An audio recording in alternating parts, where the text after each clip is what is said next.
Shalom. I want to give all praises, honor, and glory unto Yahweh Ba'ashem, Yahushua Ba'ashem, Harakak Demonis to the elders, great millstone. Honors to Dagim, and Shalom to you who are listening. I'm going to jump right into it. This is Joel 2. Blow ye the trumpet in Zion, and sound an alarm at my holy mountain. Let all the inhabitants of the land tremble. So right there it's talking about sound the alarm, which is do the work and to the best of your ability, man. Regardless, always let Yahweh know he's first, man. Continue to do the work unless you just, don't have access to it, and then just keep studying, man. Fuck that. For the day of the Lord cometh, for it is nigh at hand. And that's why, because we don't know when he's coming back. So you want to be exercising faith and be showing the Most High Yahweh and Yahweh Shai that you're on the right track, man. But that doesn't guarantee your election either, man. That's why you're supposed to present a living sacrifice, because ain't nobody guaranteed. Nobody guaranteed. Verse 2, a day of darkness and of gloominess, a day of clouds and of thick darkness. And that should say something, man. When that says that, I picture, those war scene movies, and the sky is dark, and there's smoke fumes all through the distance. That's what I kind of picture, and when it says the day of the Lord is darkness, I picture, what do they call it? Hollywood directors call them hellscapes. Hellscapes, yeah. As the morning spread upon the mountain, a great people and a strong, there hath not been ever the like, neither shall be any more after it, even the years of many generations. To continually talk about it, it's never been really, you really can't even fathom it. Just how I was given the allegory or the example of the hellscapes you see in Hollywood. In those apocalyptic type thrillers, you see the desolation and the lack of escape for most people, man. And we teach that Yahweh Shai is the only escape, man, and being numbered to be on one of those chariots, man.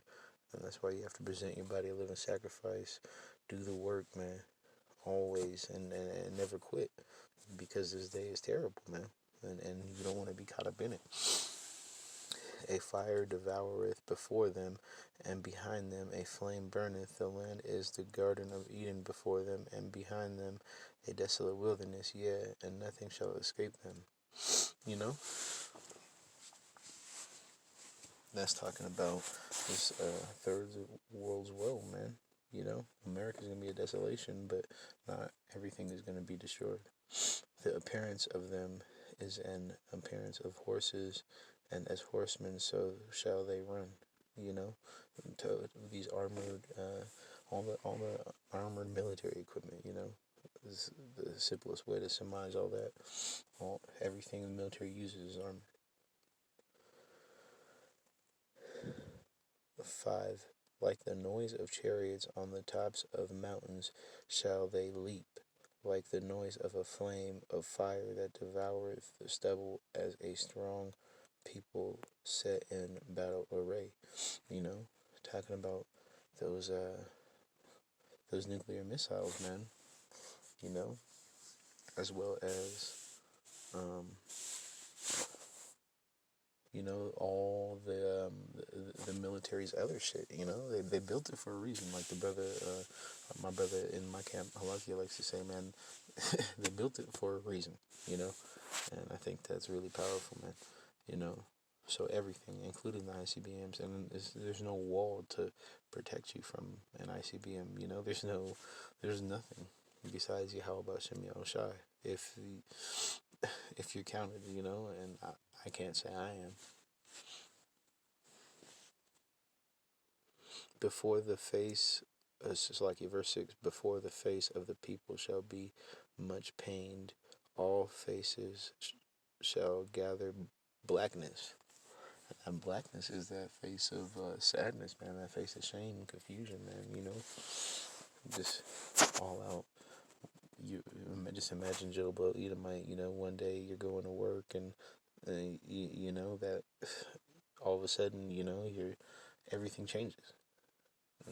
Picture that for regular Jake in the Hood. You doing some bullshit you're not supposed to, and you're not trying to do what's right for the Lord by any means, and you're caught up in the street life, so to speak, and some ICBM say you're just like Joe Blow Edomite, you're just like Joe Blow whoever, in that day, and even the very elect, until you're safely on a chariot, we're all in the crossfire, you know. Is this Jacob's fault that we're in the crossfire? Yeah. Is it Esau's fault? Yeah. But we're all in the crossfire, man. So all faces shall gather blackness, They shall run like mighty men. They shall climb the wall like men of war, and they shall march everyone his way. Let's talk about the nukes, man. They're pinpoint now, man. They were pinpoint in the 70s and 80s, man. Probably in the 60s. There's no battle formation. There's not going to be a super general, from like the days of old. That's going to be, you're not getting away from ICBM fire. That's exactly why they were created, man. So that there's no phalanx formation. There's no put your shield next to mine. There's, are you called by Yahweh Bashem Yahushai? You know? And at the end of the day, like even in this truth, I go through days, plenty of days, pretty much every day where, I question myself, but we have to examine ourselves, and you'll find that really none of us are worthy, bro. We're all sinners. So, for the Most High to have given us the promise, man, that's a lot, and that's a lot to carry. So at the very least, if you can't even put up videos, you know what I mean, then what faith are you really showing? And when they fall upon this, oh, Salakia, what I stopped in the middle of 7, Salakia, and they shall march everyone his way, and they shall not break their ranks. They're not going to veer off course like in the X-Men movie, Akim, or the fucking, all these movies where it gets diverted by a super spy, or the Edomite who just would never give up, like, it's not going to happen, and it's that is truly fanciful fairy tales, man. That's Edom living through their cinema when they do that type of thing, man.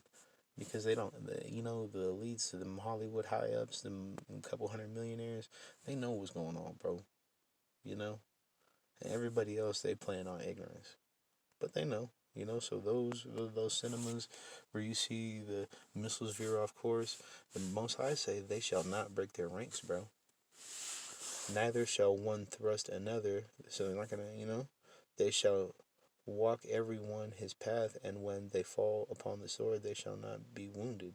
And this is right here, it's talking about the elect, because they're also going to get down, Lord willing, we get to be a part of that, but we have the knowledge of this truth, and we have to appreciate the little that we do have from the Most High, as well as, um, hope for the rulership, keep that rulership mentality at the same time. It's a very delicate tightrope. You go too much to one side and you're getting jacked up. You go too much to the other, you're getting jacked up. You have to keep that balance, man. That balance is everything, everybody goes through situations, man, especially having to work and do captivity, slave work here in Babylon, man. You're gonna go through things, and you're gonna have to just trust in Yahweh. And I've been going through a lot, and one thing that jumped in my head is just be still and know that I am the Lord. And that jumped out at me from Salakia, I want to say Psalms, I believe. So roughly paraphrased. Don't quote me on that one though. But be still and know that I am Lord. Because we all have a reason to get struck by a nuke, bruh. At the end of the day. Verse 10. Or Salakia, verse 9. They shall run to and fro in the city. They shall run up the wall. They shall climb up upon the houses. They shall enter in the windows like a thief. It's talking about the utter destruction of the day of the Lord, man. It's not, and that's the thing. It's not just the ICBMs. The chariots are getting down. The Hawashai is getting down. The elect's getting down. So there's literally whatever plan, evasive maneuver. There's none of that. The earth shall quake before them. Verse 10, Zalak. The heavens shall tremble. The sun and the moon shall be dark, and the stars shall withdraw their shining. It's just gonna be plumes and plumes of smoke, man. Like the brother, like my older brother in my camp say, man, everything being let off. Everything is being let off. They're emptying the arsenal. Verse 11 and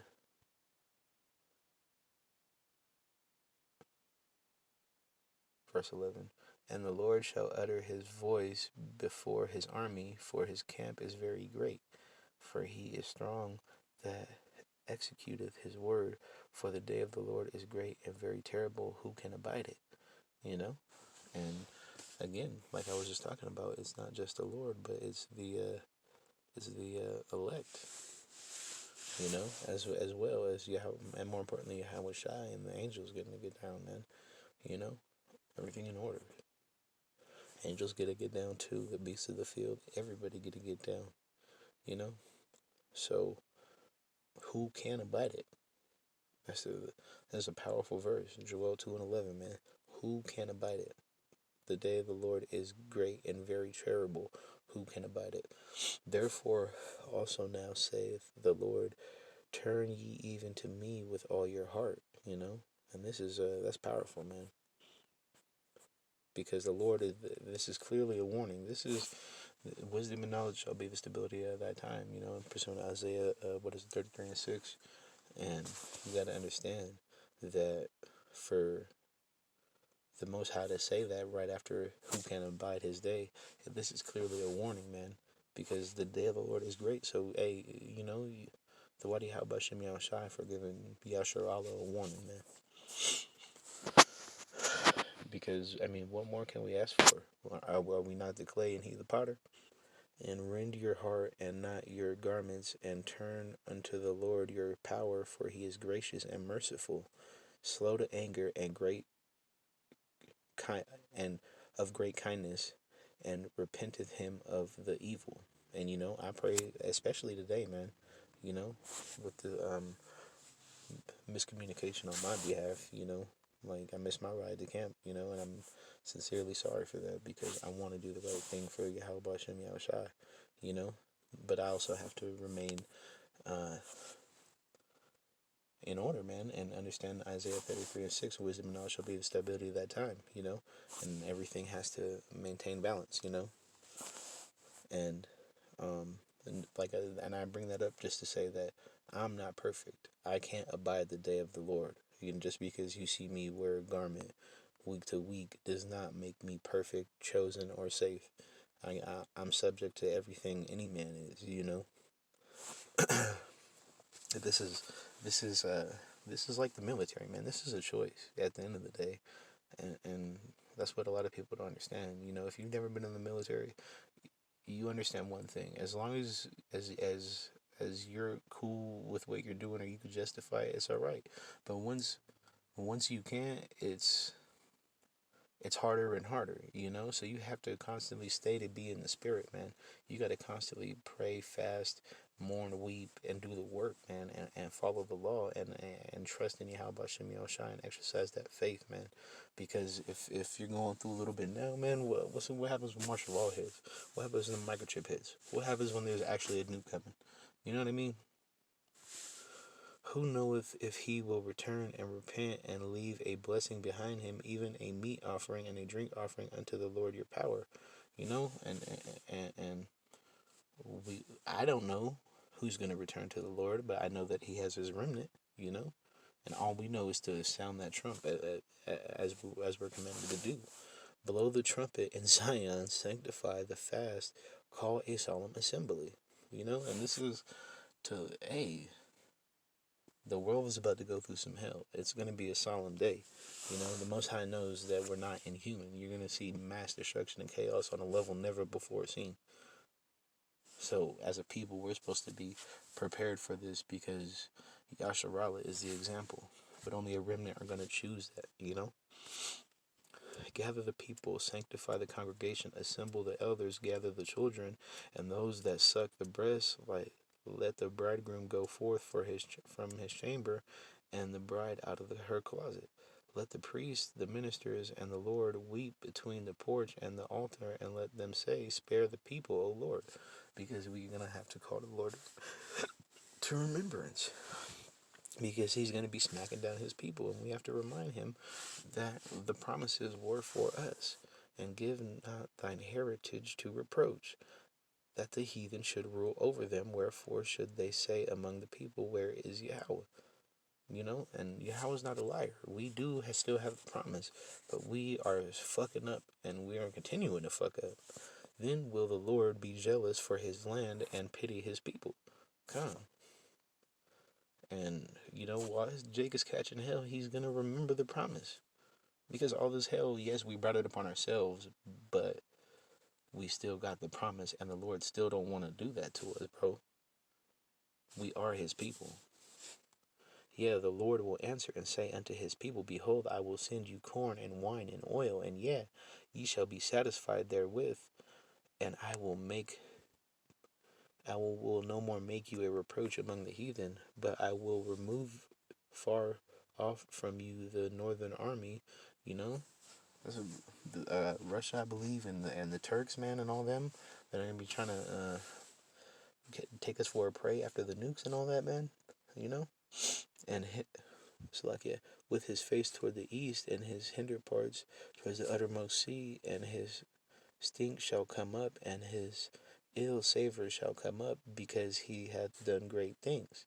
Fear not, O land, be glad and rejoice, for the Lord will do great things. You know. And that's self-explanatory, but be not afraid, ye beasts of the field, for the pastures of the wilderness do spring, for the tree beareth her fruit, and the fig tree and the wine do yield their strength. Be glad then, ye children of Zion. That's talking to Yasharallah, you know, mainly the remnant, because some people caring and and trying, and ultimately out of those are going to be sealed.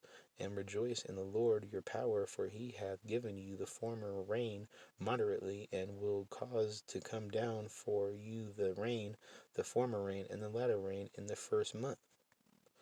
And the floors shall be full of wheat, and the fats shall overflow. And you know, this is the harvest, you know, and just overflowing. The cup is going to overflow. I will restore to you the years that the locusts have eaten, the canker worm, because we haven't been able to really bear fruit. You know, even the 144,000 is small fruit compared to the numbers of the sand of the sea that the nation of Israel is, man. And the palmer worm and great army which I sent among you, yea, ye shall eat in plenty and be satisfied, and praise the name of the Lord your power, that hath dealt wondrously with you, and many people shall never be ashamed. And that's what we're hoping for, and that's what we're fighting for. You know, that's what we're hoping for and fighting for. Ye shall know that I am in the midst of Israel, and that I am the Lord your power, and none else, and my people shall never be ashamed. You know, and so you get a warning of what's to come, the ultimate destruction, but you also get the Most High has not forgotten His people. And really, this isn't for us to call Yahweh into remembrance, but for us to call it ourselves into remembrance, that Yahweh knows what the fuck He's doing. And also upon the servants and upon the handmaids in those days will I pour out my spirit. You know. Oh, so like I've skipped 28. So like it shall come to pass afterward that I will pour out my spirit upon all flesh, and your sons and daughters shall prophesy. Your old men shall dream dreams, and your young men shall see visions. You know, and you've heard plenty of stories. You know, because I guarantee you, I'm not the only Israelite. Certain people, you know, click on and watch. You know, there's way more edifying deep brothers who have a whole different, way to present it to you, because of just maybe where they're geolocated. So, you know, and that's another thing. Like, if you're on my channel, I'm gonna tell you to watch the elders. You shouldn't miss the discourse of the elders, man. And also upon the servant and upon the handmaids, in those days will I pour out my spirit, and I will show wonders in heaven and in the earth, blood and fire and pillars of smoke. The sun shall be turned into darkness and the moon into blood before the great and terrible day of the Lord come. Like I said, and it shall come to pass that whosoever shall call on the name shall be delivered. For in Mount Zion and in Jerusalem shall be deliverance, as the Lord has said, and in the remnant whom the Lord shall call. You know? And I'm going to continue to call. Yahweh Shem Yahushai, I pray that you never take this name from me. Yahweh Shem Yahushai, take not that spirit from me, O Lord. Like I learned from the elder in Chicago, man. You know? Always, always keep the faith and always continue to push and endure and get yourself to a point where you can teach, because the day of the Lord cometh, man. And with that, I'm going to give all praises, honor, and glory unto Yahweh Ba'ashem, Yahushua Ba'ashem, Havakak Wadash, double honors to the elders of Great Millstone, honors to you, Akim, and Shalom.